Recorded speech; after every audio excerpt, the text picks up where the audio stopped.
હાલ કોરોના વાયરસને લઈને ખૂબ જ દુઃખદ સમાચાર સામે આવી રહ્યા છે। કોરોનાએ ફરી એકવાર સામાન્ય માણસની સાથે ઉચ્ચ વર્ગને પણ પોતાની ઝપેટમાં લેવાનું શરૂ કરી દીધું છે। આ હોંગકોંગના ગાયક ઇશન ચાનને કોવિડ-19 પોઝિટિવ આવ્યો છે।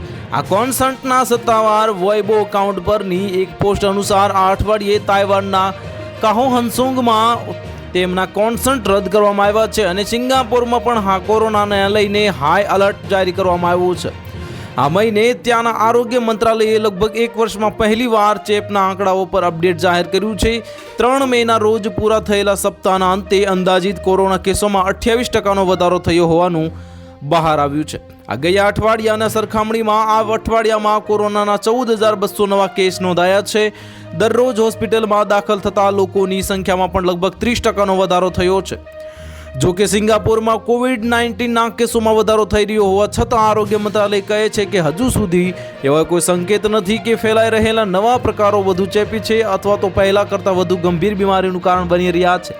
સામાન્ય રીતે શિયાળાની ઋતુમાં શ્વસન તંત્રના વાયરસ વધુ સક્રિય હોય છે, પરંતુ આ વખતે ઉનાળો શરૂ થતાં જ કોરોનાના કેસ વધવા લાગ્યા હતા। આનાથી સ્પષ્ટ થાય છે કે કોરોના વાયરસ ઉનાળામાં પણ ઝડપથી ફેલાઈ શકે છે અને મોટી સંખ્યામાં લોકોને બીમારી કરી શકે છે। આ Chinese centre for disease control and પ્રિવેન્શનના ડેટા દર્શાવે છે કે કોરોનાએ ચીનમાં પણ માથું ઉંચકવાનું શરૂ કરી દીધું છે। ચીન પણ ગયા વર્ષે ઉનાળાની જે ટોચ જેટલી જ કોવિડ-19 લહેરનો અનુભવ કરવા માટે તૈયાર છે અને ચીનની હોસ્પિટલમાં હવે કોવિડ-19 પોઝિટિવ કેસ મળી રહ્યા છે।